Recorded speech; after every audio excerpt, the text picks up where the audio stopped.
usually these shows, they give a lot of screen time to somebody who's about to die. Because they want to kind of build him up, and sometimes you can really tell in a show like this, it's like, okay, this guy's going to die this episode because we're getting all the backstory. And you get the previously on with all their relationships or whatever. Don't, which makes you think like, oh yeah, they're saving that because he's going to have these heroic beats.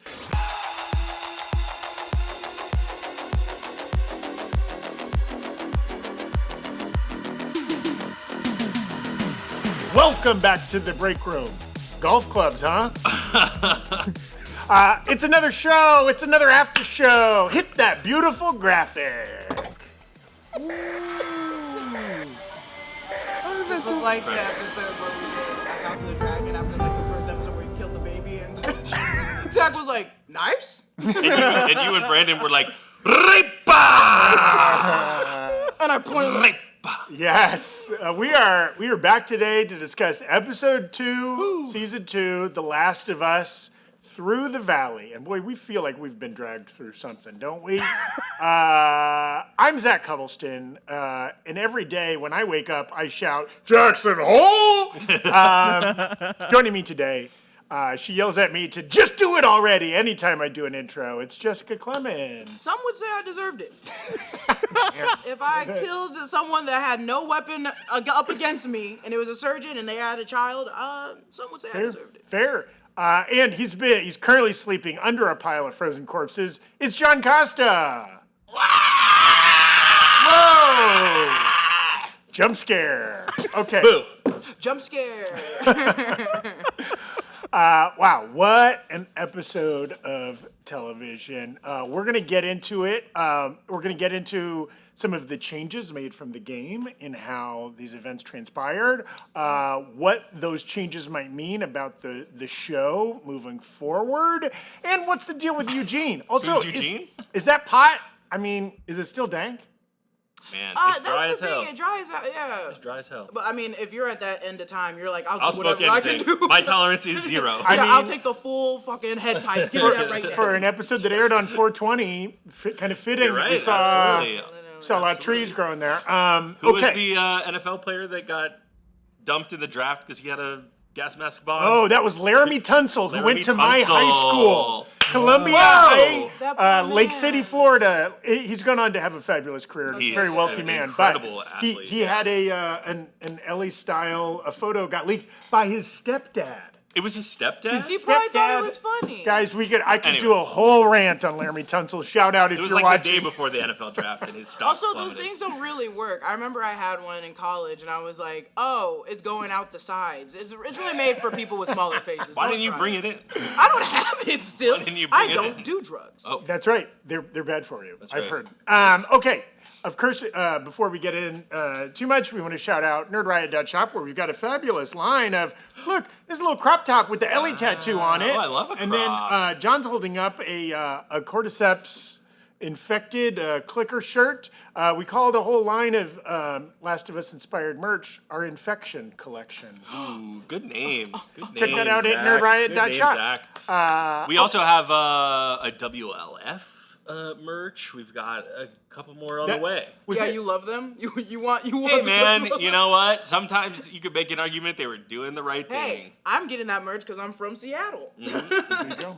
And if you're watching live, send in questions. Tag at BreakroomNR. Big questions you had coming out of this episode. Any theories you might have about what the changes from the game might mean going forward. And just in general, how devastated were you by the course of events? Especially those last. Boy, that crane shot. Anyway, I don't want to get into too much. We're going to get into all of that, okay? And we'll do our best to answer all super chats if you're watching on YouTube. So thank you so much for doing that. Okay, let's do a quick. Oh, Evan? Yeah, just some stuff that has come in. Sapphire523 resubbing on Twitch with Prime. Thank you. Happy 9 months. Thank you so much. Saying, I was broken after that episode in spite of knowing it was coming. Yeah, I mean, Zach, you said earlier before the show, and if you're just tuning in, let us know if you knew it was coming, how did it affect you? And if you didn't know it was coming, what'd you think? Tony McKell sending in $5 super chat. Thank you, Tony, saying, love you guys. I think the episode opened up an element of extreme vulnerability. It was bigger than Ellie and Joel. My pulse was racing and had anxiety. Oh, yeah. Very anxious episode. Real quick, the events of the show have kind of been compared in pop culture to the Red Wedding from Game of Thrones, where there's an unexpected, some major deaths that people that, in that case, read the books, in this case, played the game, knew was coming, but just regular TV viewers did not and were devastated. It would be interesting to know, did anybody in the audience, did you have a Red Wedding type of experience with this? And if you did and you recorded it, send it to us. Yeah, that's right. We'd love to watch. Okay, a quick plot recap of what happened in this episode. So it starts as a normal patrol. A run becomes something much more, with Ellie and Jesse getting stuck in a blizzard, Joel and Dina rescuing Abby from a horde of infected that she is somehow released by rumbling and tumbling down a snowpack there. Groups of infected come together like hordes of caribou merging and to descend upon a Jackson Hole. Is it Jackson or Jackson Hole? They call it both. In the game, He shouts Jackson Hole. Jackson Hole! Jackson Hole is a place in our real world. Yes. They call it Jackson in the games. I guess it's the same place. Okay, fair. Thank you, geography expert John Costa. Thank you. Wyoming. The cordyceps infected descend on the town, leaving Tommy and Maria to mobilize the city to defend their home. We're going to come back to that battle sequence. Oh boy. Ellie and Jesse split up to search for Joel, who returns Abby to the chalet, or she reveals her true identity, and the group drug Dina, and boy, Abby starts going to town, doesn't she?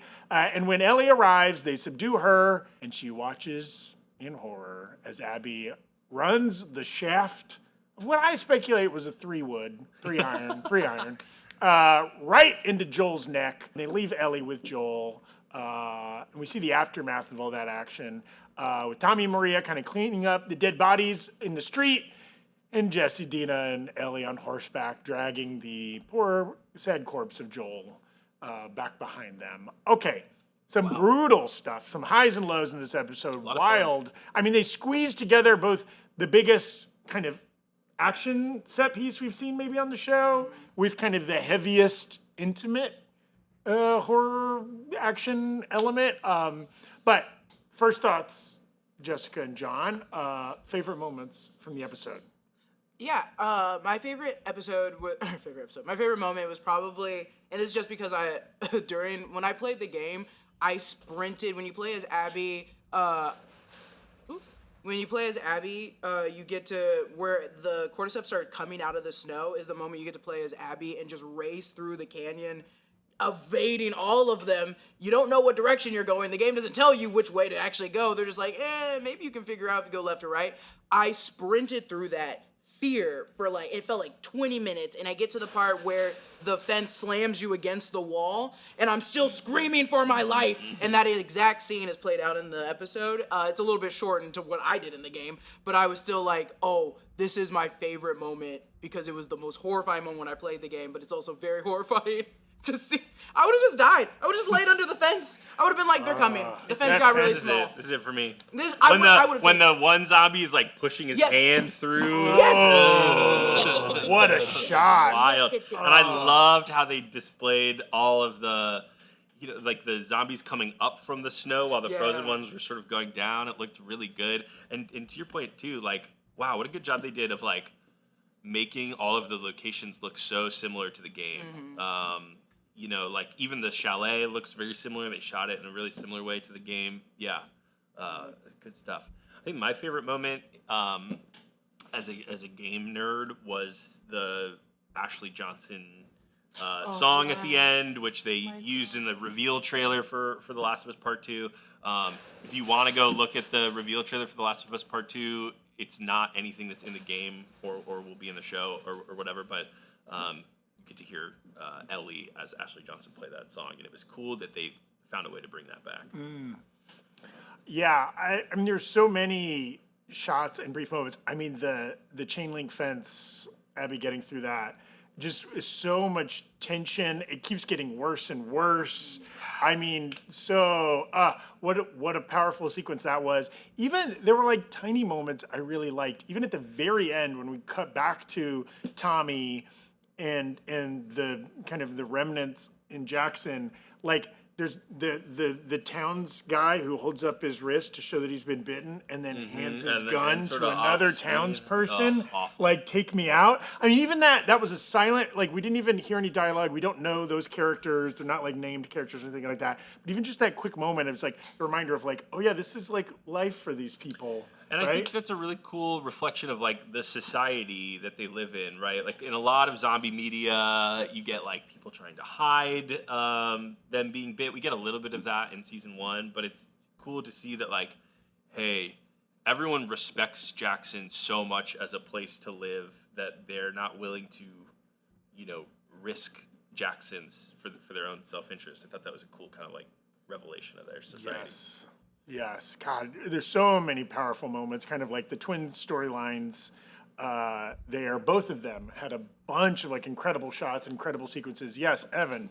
Yeah, Darren C, 1994, sending in a nice message saying, you guys have been getting me through my surgery recovery. Hey, wishing you well, Darian. Also saying, I expected it to happen this episode. I imagine the killing of Joel, just not the switching of characters. Yeah, what did you guys think? I mean, this was the kind of big topic we've been dodging, when we were thinking about covering the show last week, how we didn't do a YouTube live simulcast. Did you think this was going to happen so soon? Do you think they were going to save it?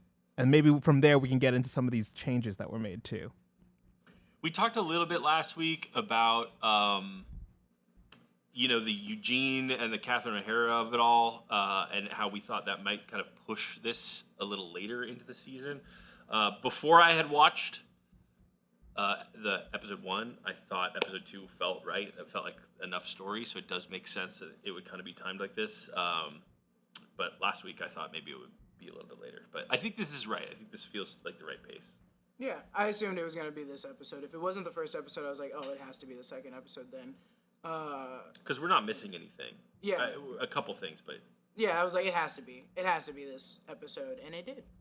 For a non-game player who did not know that this was happening, I thought there's some like really interesting choices made by the show. So like up until when he gets, when he saves Abby, and then in the chalet, Pedro Pascal is not really in this episode, Yeah. right? He's out on patrol with Dina, and we never really see it from their point of view, right? The first time I think we see him in this episode, he's mentioned, but like, is when Abby looks through the binoculars and sees them down on And the it's horses. still from and so then far kind away. of the first time we see his face really is when he shoots the cordyceps that's trying to attack Abby, right? And it's a really light episode for Pedro Pascal, which like, if you don't know what's coming, you don't expect, usually these shows, they give a lot of screen time to somebody who's about to die. Because they want to kind of build him up, and like sometimes you can really tell in a show like this, it's like, okay, this guy's going to die this episode because we're getting all the backstory. And you get the we're getting previously on with all their But they relationships or whatever. Don't, which makes you think like, oh yeah, they're saving that because he's going to have these heroic beats. And he's still like, maybe he says 40 words in this whole episode, right? And like half of the episode, it's his beat up, bruised face and whatever, which is just like some fascinating face. choices. And I think like, adds to the gut punch. Right. Just in that, for somebody like me who didn't know what was coming, it's a little more unexpected. Right. It's not a heroic death, right? Yes. It is. It's He's a not tragic death. sacrificing himself for anybody. It's No. completely out of his control. He literally can do nothing. That's right? how it needs to be, though, at the end of times. It can't just be another cordyceps coming through. It has to be just another predator that is just a normal person. Isn't that kind of how Rick went on The Walking Dead? Spoilers. The comments, like, wasn't it just like another? Or maybe I'm wrong. I barely remember that show. After Stephen Yoon died, I stopped watching. Yeah, I gave it like 4 seasons. I didn't stick through long enough to see how Rick eventually met his end. But it can't be a heroic, massive battle. It has to just be, honestly, an equal.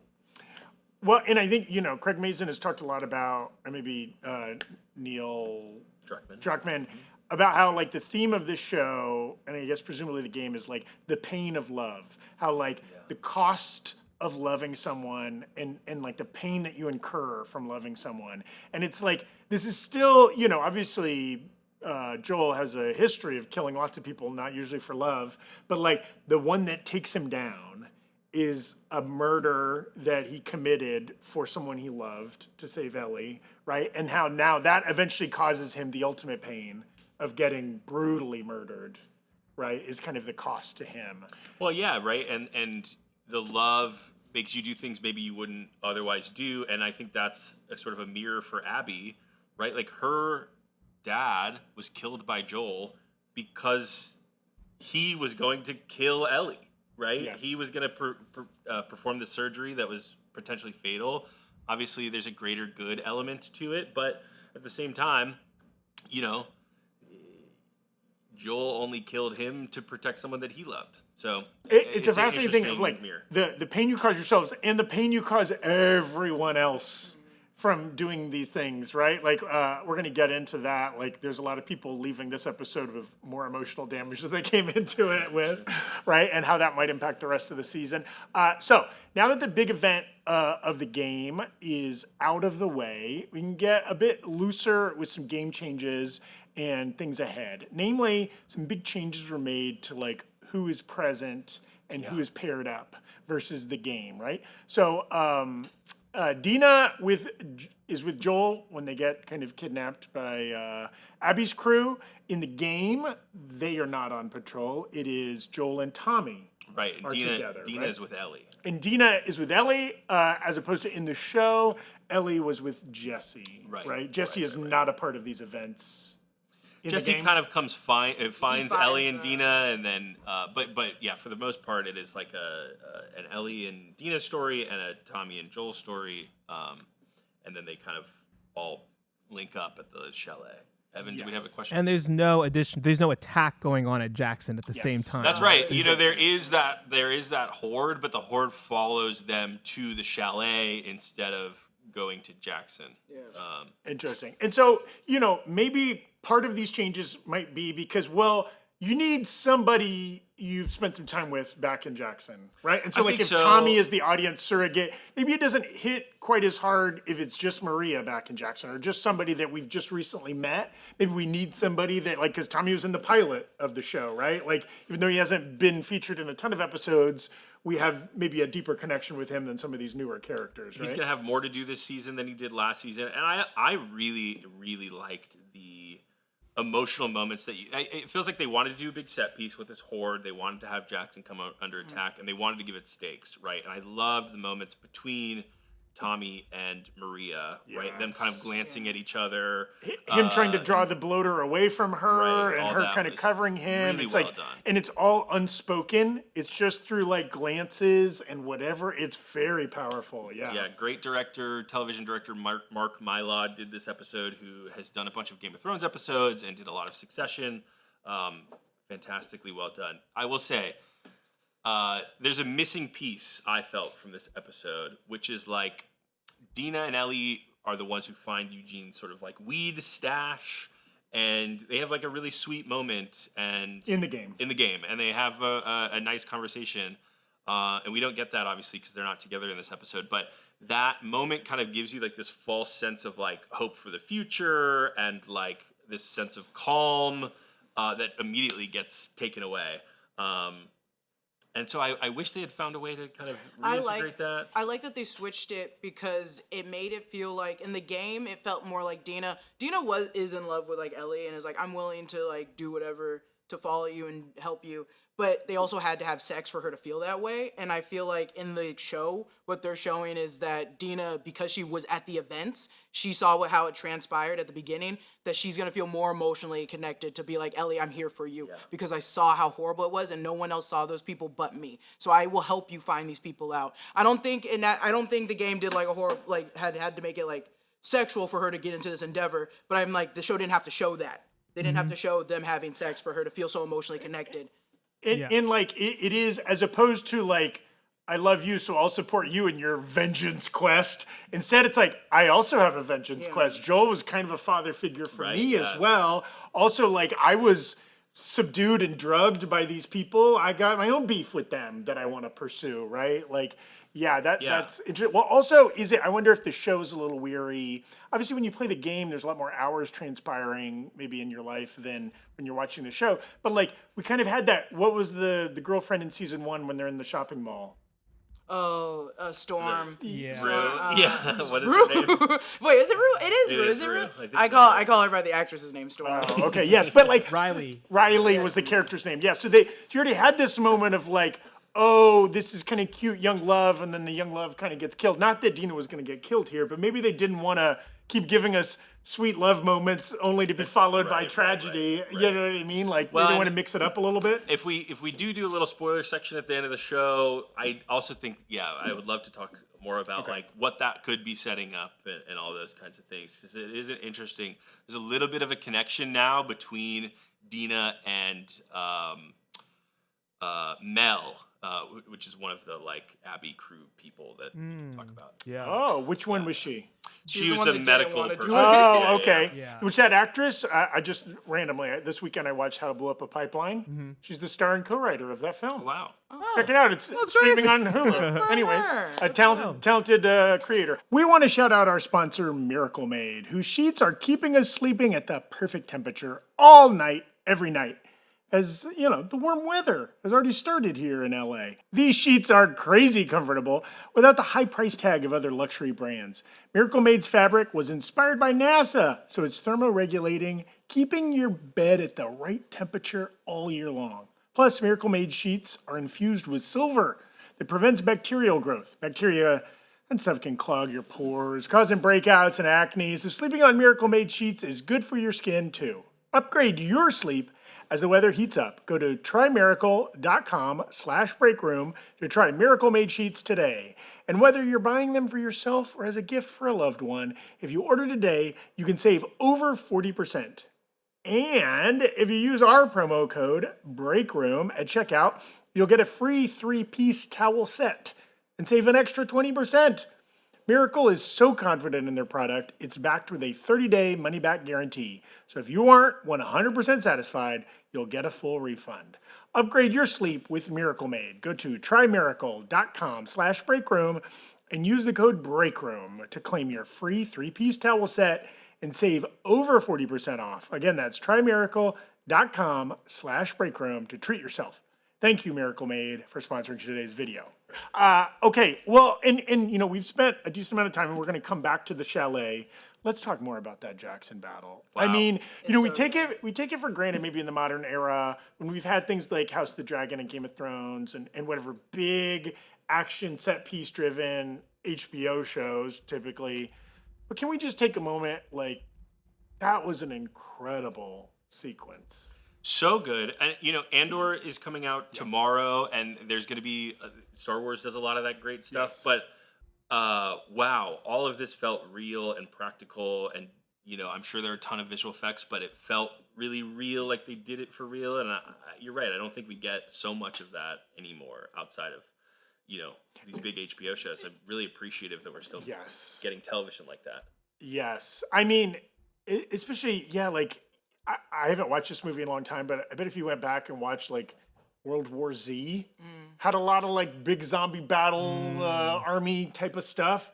And, like, I just remember that feeling, like, so CG. I mean, obviously there's... when they, like, climb a wall. Yeah, and they're kind of all Gumby-ish. Yeah. And obviously there's plenty of CG in this sequence. Of But, course. like, just enough. And, like, the tactile, like, Yeah. the violence of it is so kind of in your face and immediate, right? It feels very real, very scary. The way those like oil barrel ramps kind of like you can feel them coming out, and not all of them like behave the same way as they fold out. You're just like, dang, that's cool. You know? I love, I mean, I've talked about this on the show before, but like, I love when writing sets something up and you're like, oh, I wonder what that's going to be. And then it pays off in a really cool way. Like when those chutes came down, I was like, are they going to like try to slide off those things? Yeah, are they lighting them up? I said, do they have lava? Do they have lava on them? You've been watching too much kinda did. Minecraft. It kind of did. Yeah, that was cool. And like you know, there was kind of a, like in the Ocean's 11 or like a good bank robbery movie, they tell you a little bit of the plan beforehand, but then they save some secrets to Yes, reveal as it's love going.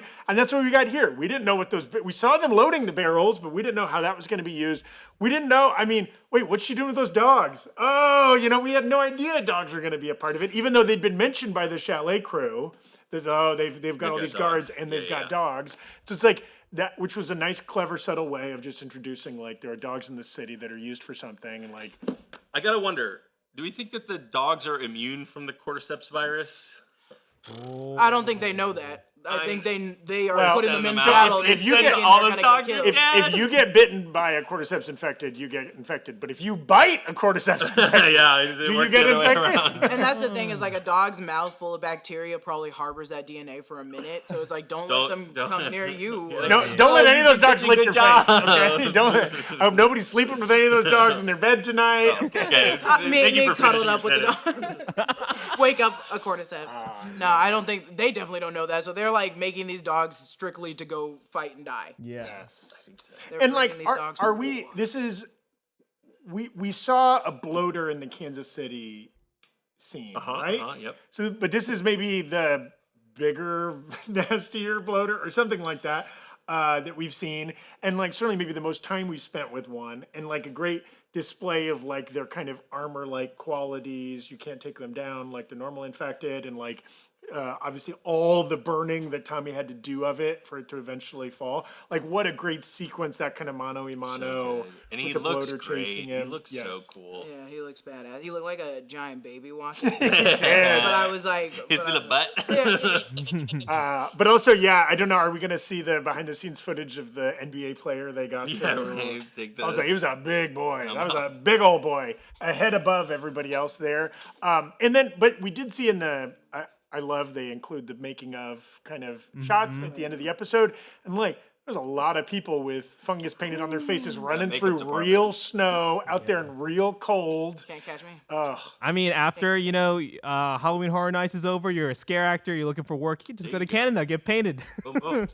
It's too cool. When I was watching Abby get down the snow, I was like, damn. There's no point in me doing that. Like I would be, I'd be like, I'm soaked and now I'm dying from yeah. freezing to death. I You're out would of your trip mind. instantly. The snow Yeah. is like so deep. Now, which would you prefer? Because like famously, The Walking Dead shoots in like Georgia, often in the summer. Would you rather be zombie paint in Georgia summer, sweaty, That's true. or cordyceps in wherever Canada, freezing, Hey, cold? that bloater's all insulation, baby. You know, just pad me up. Be cold. I'd rather be cold if I was in makeup. Okay. all right.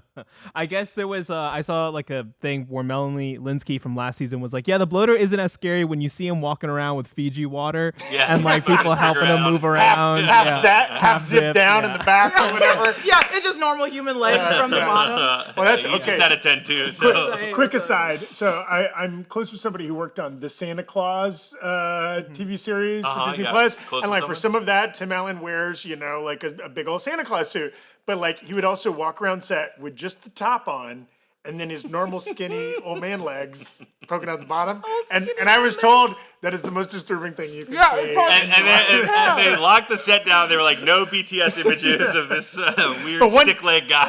One day you will tell a tale of the half Santa. That was witnessed. That's those poor kids probably thought that was Krampus. Everyone go watch the Santa Claus TV show, and you'll see a continuity error with skinny legs in all the shots. Damn, look at those skinny legs.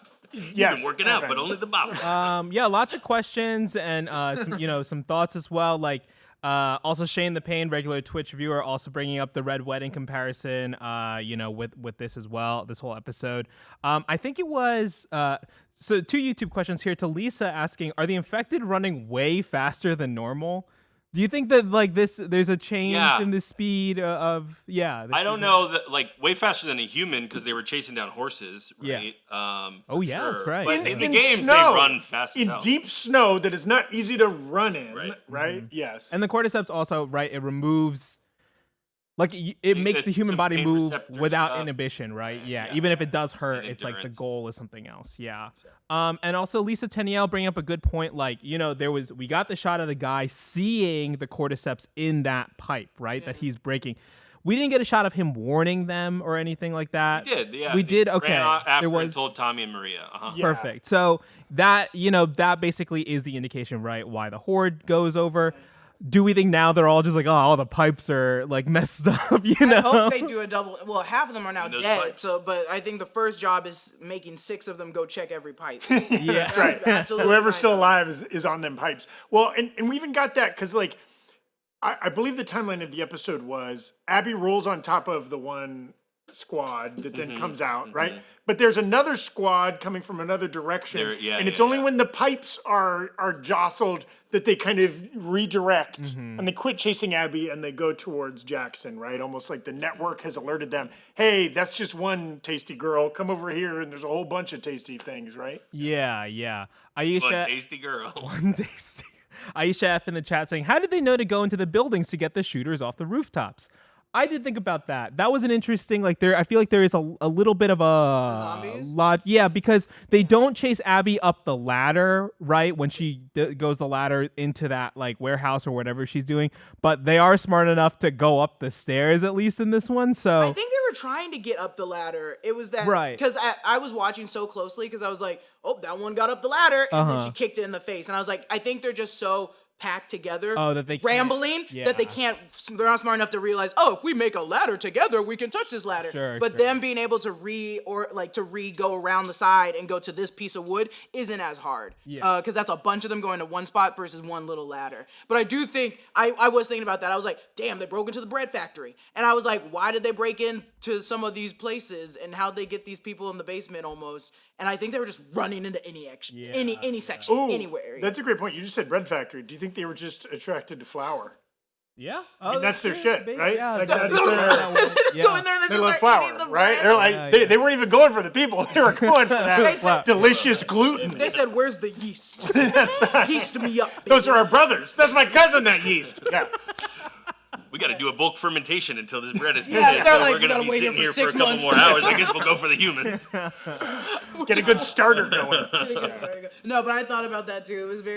I was laughing my ass off. I was like, damn, they are going through the buildings. I feel like the general sentiment of the chat is, people that knew it was coming were still heartbroken, like Sapphire523 saying that, being like, just the way the show has accomplished this or executed this, no pun intended, it was really, quite its own and quite moving. And so it did seem like a pretty effective thing for most people. There's some people expressing different opinions in the chat, I think drawing some comparisons to Walking Dead. But, I think it's all about where this will drive the characters, right? And kind of going back to that moment, Ashton says high five saying, interested to see if Tommy will still be the one to leave before Dina and Ellie to go find Abby. Something we were talking about before we started, right? That Tommy goes on a search to look for Abby. So maybe that's a good segue into, do we want to talk a little game spoilers? And now the show makes changes from the games, so we don't know that this is going to happen. We haven't seen any episodes beyond this one. We've read no spoilers or anything like that for the show.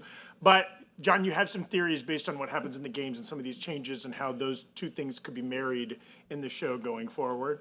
Yeah, Jess and I both played this game. It's a lot of fun. Obviously, this is the inciting incident of the game. So to I think your point, right? The second game. Right. This isn't the story, right? This kicks off the story. So yeah, in the game, Tommy goes to go find Abby and crew, and is sort of tipped off.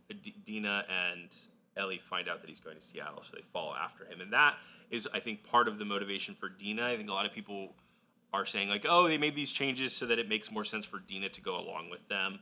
Part of the motivation for Dina, I think, is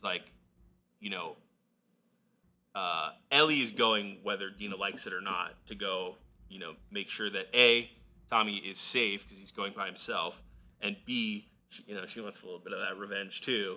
So Dina comes with. And so, I wouldn't think that the show changes that too much, although I don't think it necessarily matters who goes where. But when they get to Seattle, a lot of that is them looking for Tommy first and kind of following his trail of blood that he leaves behind him in order to catch up with him. Interesting. Now, I will say, other than this battle, the show has never given us Tommy's point of view.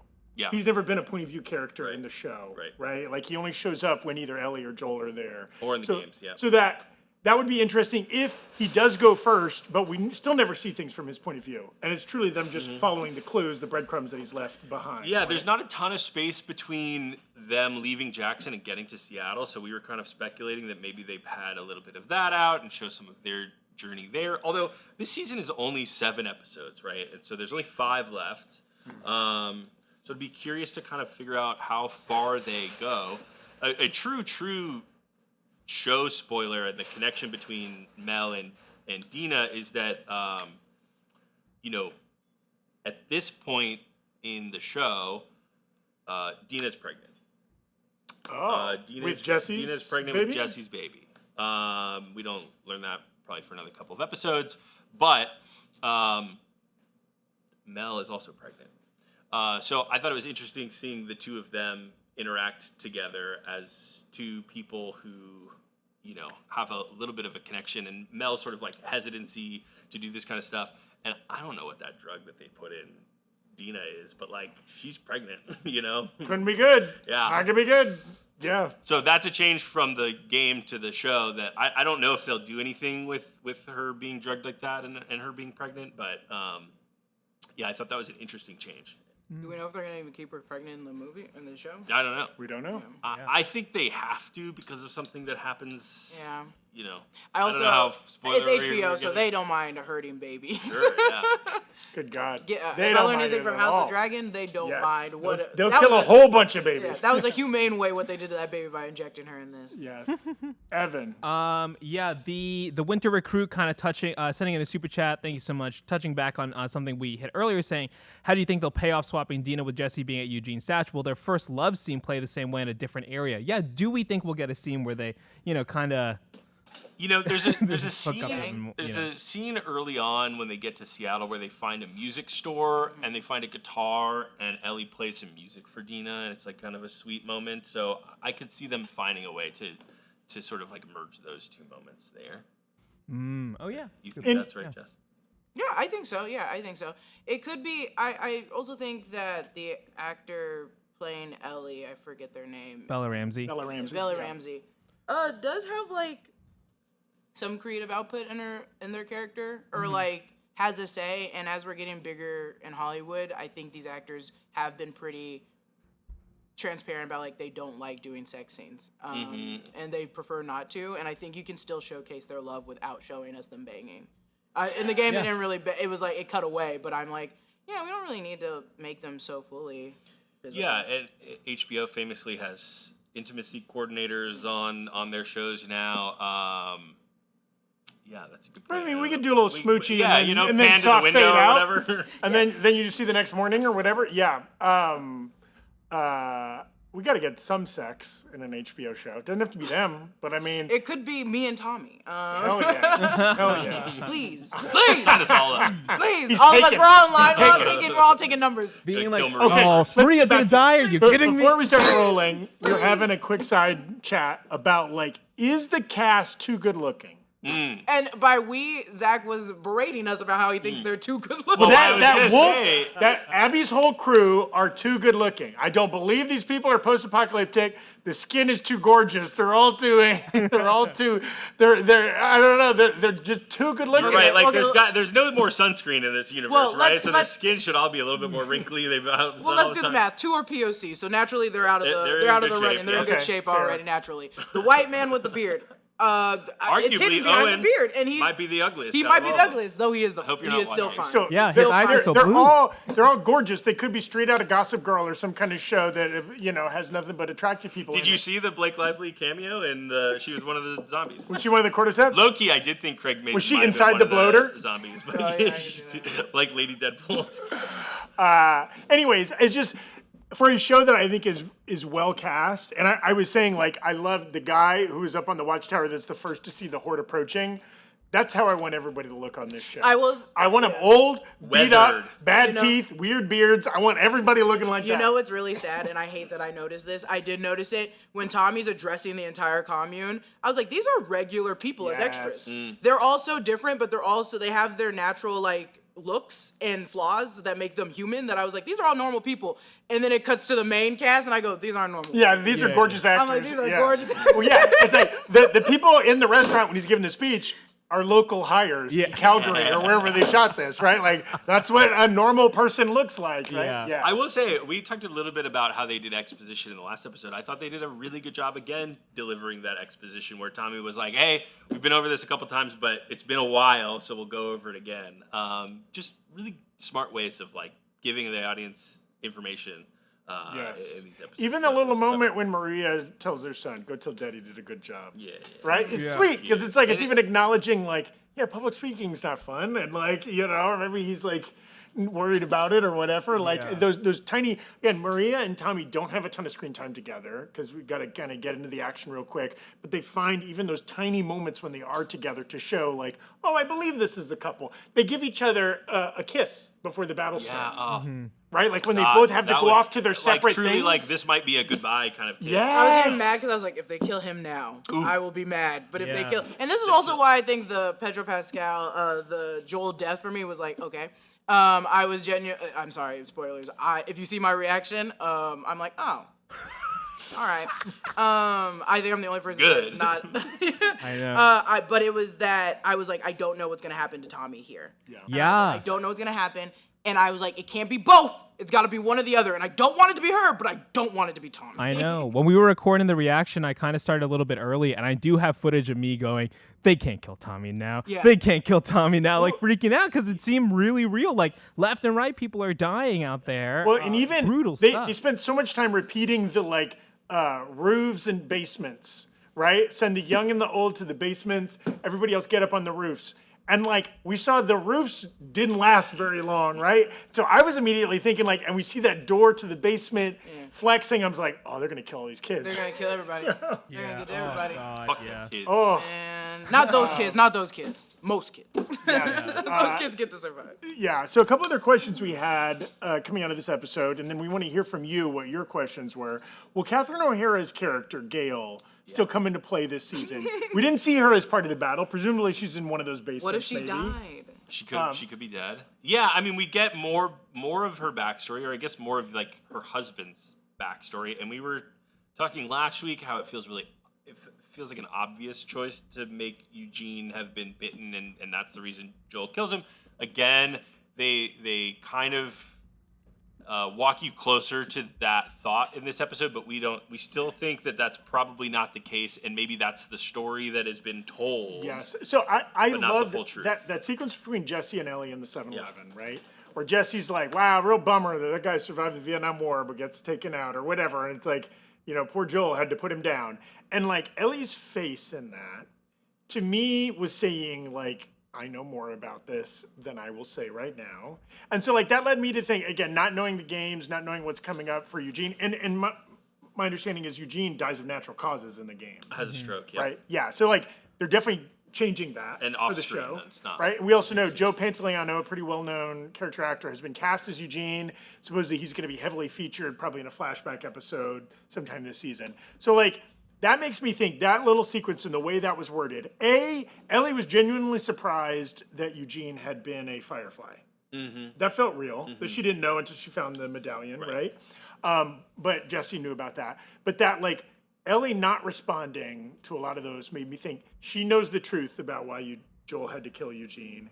Maybe Joel didn't kill Eugene, and maybe that was she killed Eugene, and Joel just took the blame for it, because, of course, that leads us back to the original Catherine O'Hara Joel scene where she's still mad at him for killing Eugene. He doesn't really respond, right? He kind of stays silent during all of that, doesn't apologize, doesn't offer any more details. So there's definitely more, whatever happened with Eugene, which we're going to find out, there's a lot more to it. Well, the other thing that we were talking about, and this is a speculation, is that like it feels like Joel didn't, from a storytelling perspective, right? Like have Joel doing something bad or doing something you would consider like immoral, probably not.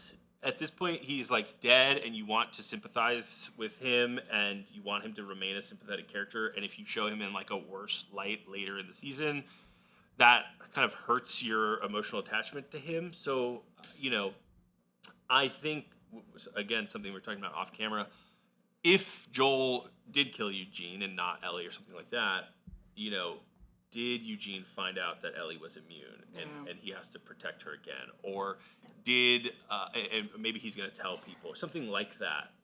He's still got his Firefly network he can call up if he Right? needs to. Or even Yes. maybe he finds out that Joel, killed these Fireflies and is upset about that. I'm sure that he knew that there was like a mission to have this cargo made to the Fireflies that could possibly save everybody in the world, and it just never happened. And then that unit is all gone. Because like, Tommy, we get that moment in episode 1 where he's like, you can't tell people that you're immune, even though they're in the middle of nowhere, and Ellie kind of shouts that she's immune or whatever.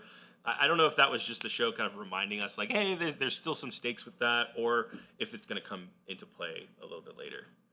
Yeah, I mean, and also we have that brief exchange between Abby and Joel, where Abby goes, "And you're handsome." Never mind. That's I wanted to make sure I got that one in because it's stupid. Again, the cast is too good looking. They're calling it out in the show. Yeah, but Like that also into earlier. she says something to the effect of like, there are no more Fireflies, right? And he kind of asks, and so because they're not in a world where like internet and cell phones exist, or like work. They don't know who's left out there, right? They don't know if there are other people that could, Marlene, whatever Marlene says at the end of season 1, if this is the only person that can do it or not, if they know that or they don't know that, it doesn't matter. There could be more people.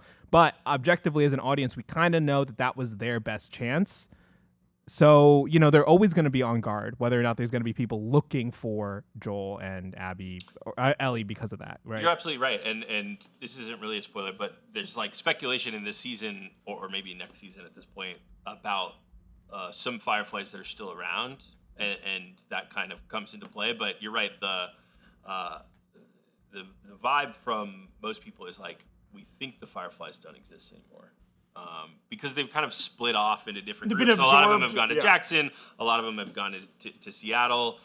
You hear in that very opening thing with in the first episode with Abby and her crew, like, Ed's brother Isaac is in Seattle, and in the game there's a character named Eddie who's not necessarily the brother of Isaac, but like he was living in Salt Lake and then went up to Seattle, and that's kind of how that transpires. And was this, I know they exist in the universe of the game, but was seeing the patch of the wolf logo, is that the first time in the show we've heard or seen mention of that I think so, yeah. entity? And that is the militia that they've been a part of for 5 years. The Washington Liberation Front, WLF Wolf. Who is going to play a part, presume. Yeah. I mean, Abby and all of her friends are part of that militia. And we think they're going back there now.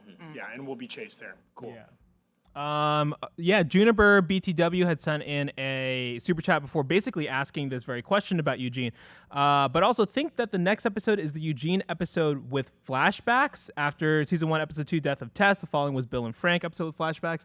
What do we think? So we've talked a lot about the pacing of the show, and like the one thing we know is that we are going to have this quasi-bottle episode around Eugene's character, like the Bill and Frank from last season, right? But Craig Mazin has said it's not just him. So maybe it's a full... We also know we've seen in trailers, there's more Joel and Ellie that we haven't seen, right? So we're definitely flashing back to Joel. Yep. Maybe it's concurrent with the flashbacks to Eugene. Maybe it's just kind of one flashback episode where we get all of that, the museum trip and Eugene and whatever. Maybe they sprinkle flashbacks in through the rest of the season. Yeah, that's a really good question. Do you, as a show, do you want to kind of put Pedro Pascal in every episode that you possibly can to keep the viewers going? A little inside baseball thing. That means you have to pay him a little bit more money, so maybe they try to contain him into one episode. Eric and I... And maybe it's more powerful, too, if we take a couple episodes off, and then they give us, we'll be like, guy, we remember him, we miss him, and right? That's kind of how the game plays out, is like it pulls on your heartstrings a little bit. Yeah. I think it's also there for people like me to come back and feel sad that he died. People with their cold hearts that were unimpacted. I think I was more impacted. I was just more impacted in the game, but I also I don't remember in the game if I ever saw what Abby saw, which was her talking to herself saying, hey, you're gonna see your dad's blowing out brains on the floor. That's not in the game. Yeah, so that's why I felt less sympathy for which I will say at the end of the first season, which I knew because of the games, I still felt I was like, this is not the way to do it, Joel. This was not the right thing to do. I morally understand, but there's a million other Ellies in the world that potentially you could save, and you're doing it for one. And I did not stand by it. But then seeing that like this unarmed surgeon that was like, hey, I'm just doing my job, gets shot in the head. Yeah. And then his daughter has to find his brains on the ground. That was a nice thing to stab you in the back of the neck, because I would have spent my entire rest of my life hunting you down. Mm-hmm. If at the end of the world I was left with my mom and you killed her and then just walked away, I would come find you. I would do worse. I totally agree. I think both of these women are justified in their seek for revenge. Now, I don't, we live in a society that doesn't, I just said we live in a society. We do live in a society. We live in a society that is different, obviously, from the one in the game. So, I don't feel like I could probably do that. But if you live in this world, yeah, I think it makes a lot of sense.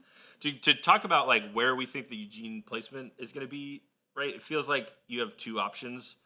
There's a break that you could take now and do it in episode 3. Or I would say you do it penultimate episode.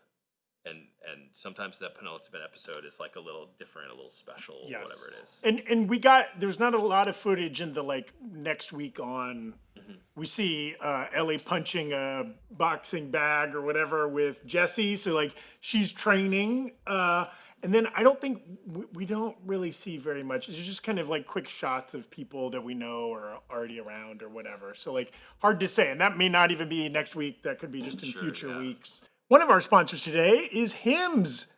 If you've been feeling like your love life has been overshadowed by erectile dysfunction, Hims is here to help. With Hims, you'll be able to lift Mjolnir again in no time. Hint, hint, wink, wink. Hims provides access to a range of doctor-trusted ED treatments like chewable tablets, Viagra, Cialis, and their generics for up to 95% less. No insurance is needed, and one low price covers everything from treatments to ongoing care. With hundreds of thousands of trusted subscribers, Hims can help you find the ED option that works for you. The process is 100% online, so there's no need for uncomfortable doctor's visits. You just fill out an intake form on their site, and a medical provider will determine the right treatment option. If prescribed, your medication ships directly to you for free. Start your free online visit today at hims.com/breakroom. That's HIMS.com/breakroom for your personalized ED treatment options. hims.com/breakroom. The featured products include compounded products which are not approved nor verified for safety, effectiveness, or quality by the FDA. Prescription required. See website for details, restrictions, and important safety information. Prices vary based on product and subscription plan.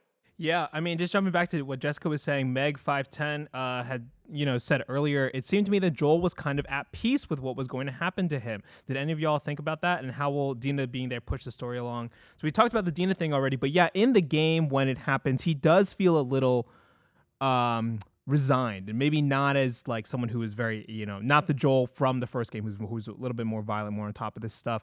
So how did you guys feel about him not like really fighting back? Is it really just because Dina was there, or do you think he was like, I had this coming, like? I think he recognized it. He was like, I understand because I killed your dad in order to save my child, pseudo child. So I understand your pain. Like, I was willing to kill 18 soldiers and you and leave the nurses behind in order to save her. And you are just coming back for me. Yeah. One person and for the bills have come due, finally. Right. I'm probably He's lucky also- that I got to go this long without. Yeah. He's not dying. He's just deaf, correct? That was what happened at the end of season 1 with Joel. He was like, his earring was going out. And he was slowly like, what, am I wrong? He's getting older and like, yeah. But I think he was like, No, but there wasn't any in the game like no, he has but, cancer or anything. No, but it was in the show. I don't think him losing his hearing was him being like, oh, I'm ready to go. I just think it's like, yeah, I'm gonna keep fighting these battles. I'm just gonna keep surviving. I'm gonna keep doing this, and this person has come due. Yeah. Time for me to go. I'm You're sorry. right. I can't put up a fight. Also, what is he gonna do? There's like 12 of them there. They got them down. It's like, I can either go out a G and be like, do it, or I can go out and be like, please. Yeah. Please don't kill me. Trees Y and Sarah has joined in the chat saying, yeah, he was going deaf in one ear. Also, he was having panic attacks. Yeah, as the well. panic attacks was what was He's really been hurting he's him. been in therapy. Oh you my know that, right? I'll say Yeah. this too about like the change that they made in this game. Like he looking over the ridge and seeing Jackson start to burn is like an extra little emotional. He never got to know if his brother was safe, if his sister-in-law is safe, if his nephew's safe, all this type of stuff. If Ellie is safe, I mean, I guess he maybe can kind of see her or hear her when she shows up, but like that is an extra little element to his death that is really impactful, I think. And that's what I liked for Abby. Yeah, I was like, you don't get to go out happy. When she was, I felt bad, but when she was like, no, you don't get to rush this. I was like, you don't. Oh. And You even, don't. Even I had like, to walk over my dad's brains on the ground. Like, you don't. I mean, also, she couldn't have planned it better. Abby wanting to make this as painful as possible for Joel. If he's still conscious when Ellie comes in, I mean, boy, devastating. certainly makes it even worse she to doesn't get even murdered know. in front of the person you love the most in this world, And Ellie's right? unable to save him in the way that he was able to save her. Yeah. Phew. So sad. Brutal. Yeah, and just like Bella Ramsey's performance, even on the horse when they're riding back, and she's just like kind of bowled over, looking back. Because she also got like a kick to the gut, Yeah, kind of that got beat was- up, so she's kind of oh, like physically hunched a little bit. And then Dina's like drugged up. In the Yeah, back, just, seeing Dina like, falling over. Someone please help Dina. Please. Her skin was about to fall off of her hand. Also, can we do the quick horse math? So, Yes, yeah, we there gotta were do the horse math. Horse there were math. 4 total horses, all from Jackson people, right? Mm-hmm. Jesse, Ellie, Dina, and Joel. Joel. Are we to presume that the Seattle crew stole 2 of those horses wouldn't you? when they left? That they stole Joel and Dina's horses, and so the 2 Maybe horses they're Abby riding or back Ellie. into town, those are Jesse and Ellie's horses. Was it Shimmer and the because Ellie's horse is very specific. Ellie's horse is Shimmer. And she Has a tied it little- up at the gate to the chalet. We saw that. Yeah, She hops maybe off they to go in. stole Shimmer. Oh, that'd be so sad. I mean, so there are 2 horses somewhere. Yeah. That are not, because they would have tied those horses, or they would I have thrown think Joel's so. body over one of the horses. That's what I was expecting. Is we're kind of like panning back before we see that he's just getting dragged through the snow. Unless Jesse's playing like the good soldier mentality, he's like, you know what, let's get these people back. We'll leave the horses there so there's a go get reason to them. come back, and we'll loot the chalet too. Like, It'd just be I don't stupid know. for Abby's team to not take the horses because Yeah. it's gonna take forever for them to get back to Seattle. Unless they don't know how to ride horses, everyone in that militia, everyone's all scared of That would, horses. be, that would be insane if they're like, we are trained to fight in war and battle, but Yeah. I'm not getting on that stallion. we will be walking the 1,900 miles to. Whatever. Well, I mean, McJack Attack did remind us we do see Abby's group on foot. Like in those final Yeah. moments, there is that shot of them That's walking. why I Oh. disagree with what you're saying. So there's just 2 horses out there. Yeah. 2 unaccounted for horses, probably freezing to death in this blizzard. They'll get him back. The guy that got cut is like trying to get on the horse. He's like, I just can't do it. yeah. Danny Ramirez being like, I'd rather fly. Dana Ramirez being like, ooh, I'm fine as hell. Yeah. That's what he's saying. That- He's Okay, touching yeah, her body here. I know Visor. that Ellie got a cut in on him. Was it kind of like across the palm? Yeah, Was something it like where that. In the game, it was the yeah. face, right? Or like, through the... They didn't want to mess up that face, huh? They didn't. In the game, it felt a lot more brutal than what we were seeing in the show. Yeah. Yeah, Ellie kind of goes after him in the game. Yeah, and they also, which I'm glad they didn't, I think they kick Ellie in the head. They like kick I think Ellie a so, lot. And I was yeah. like, okay, settle down. In the game, I was like, okay, we get it. I will say Owen comes off a little bit more sympathetic in this Yeah. moment because we've had, as the audience, had a lot more time with him to see that he's seemingly the most level-headed in the group besides Mel, maybe. Everyone kind of seems like Much this better is than Abby's. Abby. This is Abby's thing, and we're Yeah. kind of But here. also but- these so people, irritated about I it. get that they took an oath or whatever, but these people like literally have crossed the country with this woman Yeah.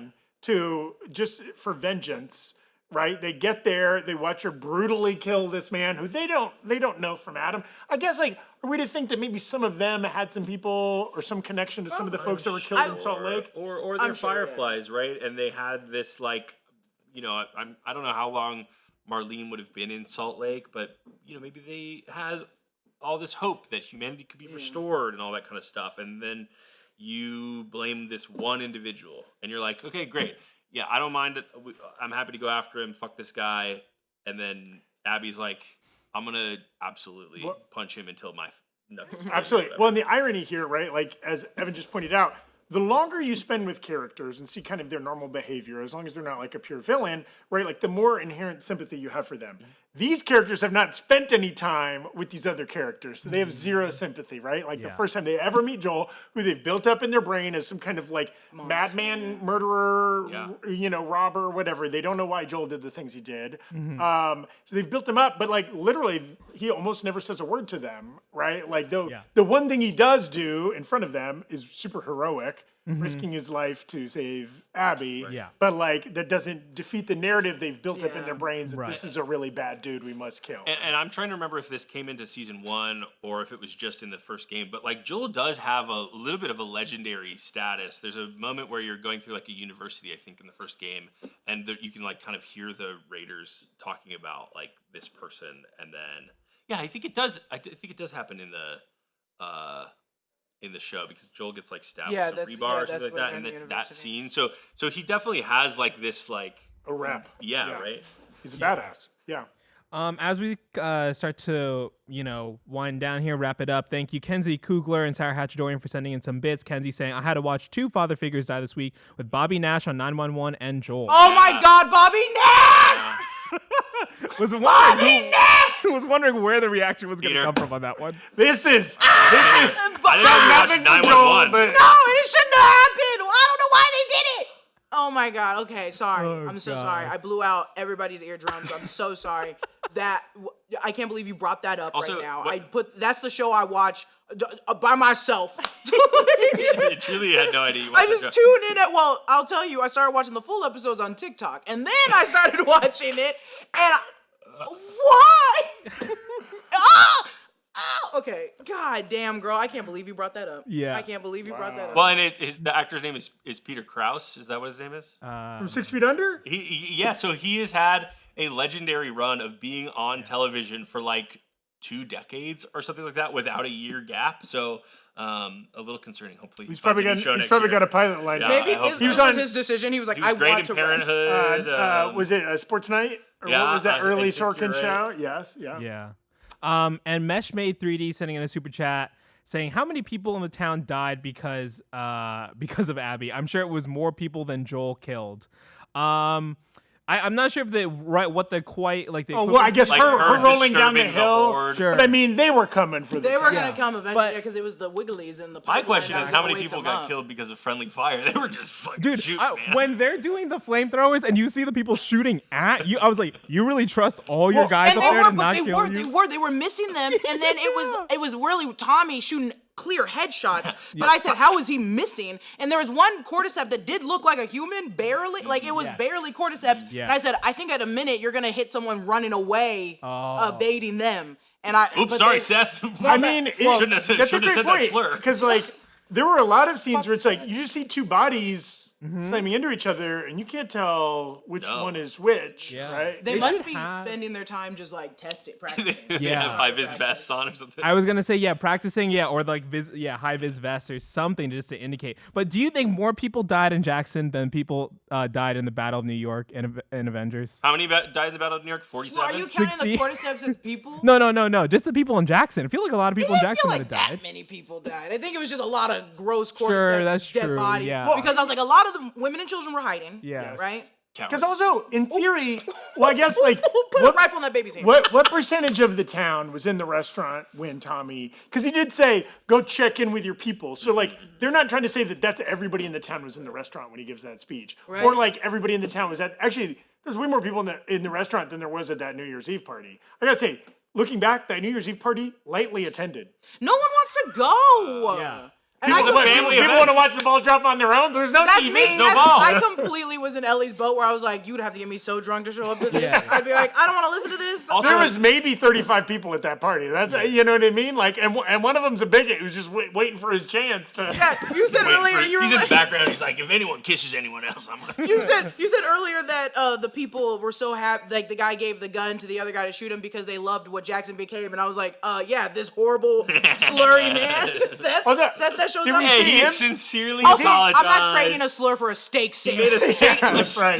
sandwich. Well, to be fair- How many cows are you killing? I mean, to be fair, none of us ate that sandwich. We don't know how good it Could've was. been But also, was it now? He's just kind of like generic older. the Chick-fil-A of Jackson. Yeah, he's just kind of generic older white guy. Later, there's a shot of like another old white guy maybe like grabbing a gun, Yeah. or maybe one of the.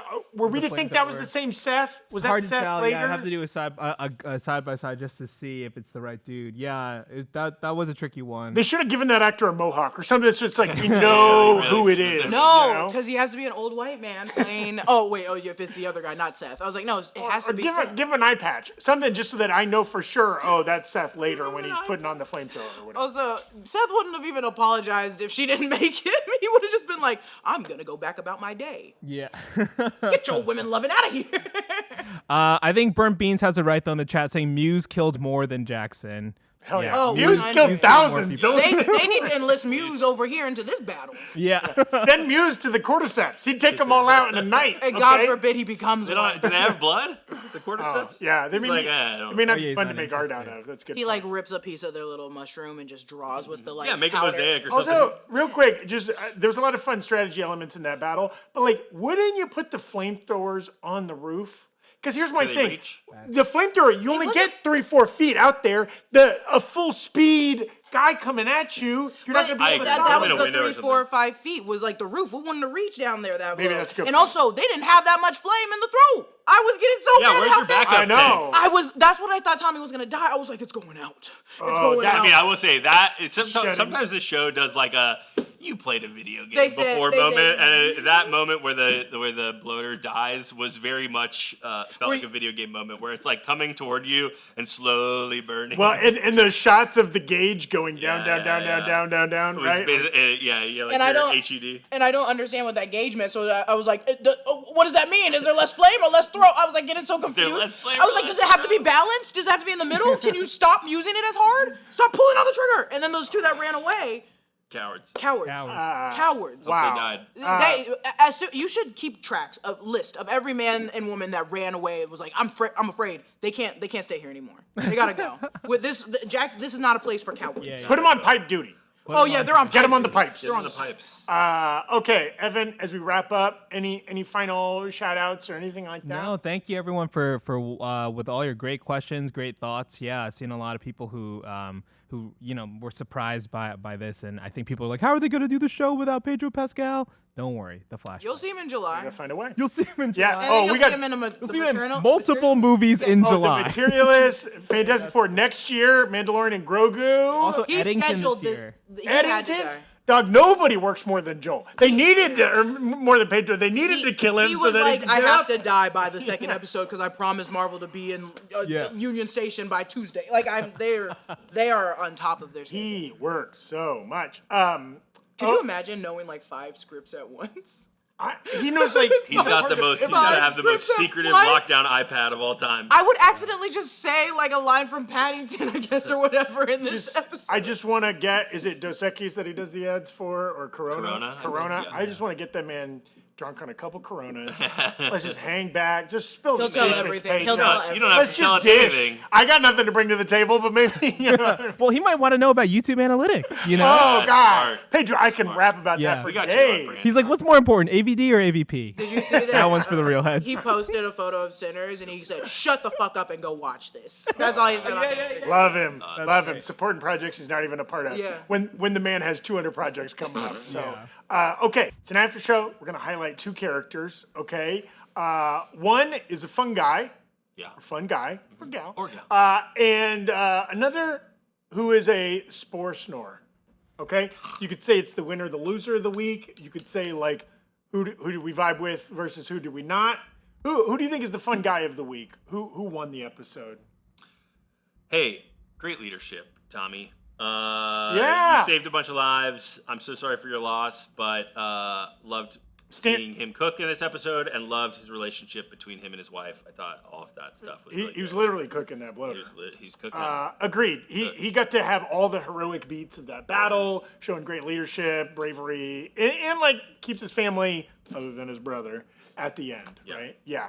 Jessica? Yeah, my fun guy's absolutely Tommy. Fine as hell. My spore snore though, on the other hand, Oh.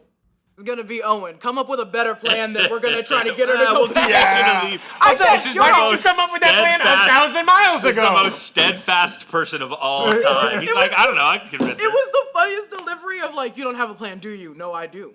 It's to convince her to turn around. I said, shut the fuck up, bitch. It was so funny. But nah, horrible teammate, not a good team player, has nothing to bring to the table. Also, I'll give an honorable mention, Sports Snorer, Jesse. Oh. Too much of a pushover. That's my You're pick. saying a girl you broke up with a week ago, totally chill, that this person that's also your friend is hooking up with her wow. already. There's both that and like, I don't know. There's some other beats in the like. He just was like kind of an exposition dumper this episode. I don't feel like I got enough like personality and stuff. A little snore, he's a little snore. He's Yeah, my little snore. Sports Snorer because he's fucking dared up. Why are you such a prude about the weed? Let everyone cook. That's right, dog. It's the end of the world. Come on. Stay high. Come Okay? on, stay high. Why not? The episode aired on 420. Let her have her fun. Okay. Thank you so much for watching. Now, a couple things to keep an eye out for. We've got a quick reaction video. It'll be up on the new Rockstars Live channel. now. Oh, it's live already. Go watch that. And, of course, the episode 2 breakdown will be coming out tomorrow, I think. Is that the Yeah, plan, John? absolutely. Tuesday. Keep an eye out. Now, Jessica, when would if people are into this movie, The Sinners. Is it The Sinners? It's just Sinners. I think it's just Sinners. Sinners. But you can call it The Thank you. If folks would maybe be interested in your thoughts on that movie, your visual interpretations of it, well, when could they expect maybe to see something like that? I do declare. I'm doing it's for the time period. You get it? It's the 1930s in the South. It's coming out probably this week. We didn't put a hard limit to what time it's gonna come out because it is full of a lot of things. Yeah. And before it is a breakdown with missed details, it is also a very cultural, spiritual, everything above technical movie that requires a deep film analysis. And I am gonna give it to you. I'm gonna talk about it. And you know, Jessica from the Pacific Northwest has only insight about the South. But, but truthfully, my family's from Mississippi and Memphis. So this is easy, horrible time. And if you haven't, cooking in time. If you haven't watched Sinners, go check it out. I mean, there's a very interesting narrative around it in the news, but it's highly worth watching. Yeah. If theaters are too expensive, find out when your local theater is doing like a discount night. Maybe see it when it's cheaper. It's very much worth seeing it in a crowd, seeing it on a big screen. We say that about every movie, but this one in particular because it's an original film. So Yeah. definitely check it out, and that way you can watch Jessica's great video as well. I want to lay up what Evan also said because it is an original film. It doesn't even, the money does matter. It definitely does.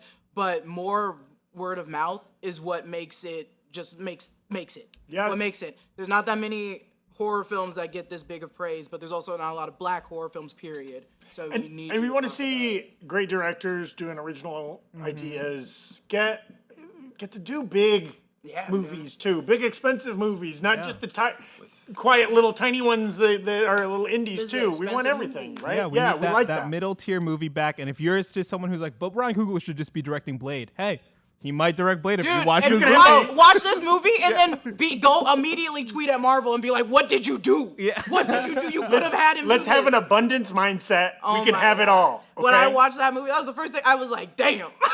Yeah. Because Blade was originally like supposed to come out around now, wasn't it? Or at least this year. even At one point, last at one November, 2 years yeah, ago, at one the last point year. it was like I was like they're gonna push it because this movie's definitely gonna come out on time, and then it just went away. And now I'm like, please. Is Mahershala out there just kicking rocks, just out angry He's in so his sad. yard? He's like, could have been me. He said I could have done that. I could have been a twin. I could have been a twin. I would have loved two Mahershala. I would have loved two Mahershalas too. Mahershala Ali, if there's two of them. I'll take more shala of that. Thank you so much, guys. We can't end the episode until there's some bad puns. Make see myself sure to subscribe. We're not totally sure if we'll be able to do every episode of The Last of Us on the break room, but we're so certainly sad. going to try, and we'll be talking about this season in general, if not every week, certainly in coming weeks. And definitely subscribe to this channel, New Rockstars, if you haven't already. Follow Breakroom NR on Instagram, Blue Sky, Threads, X, Twitch, all of that stuff. Thank you so much, everybody. Have yourself a great week. Jackson Hole! Don't get bit.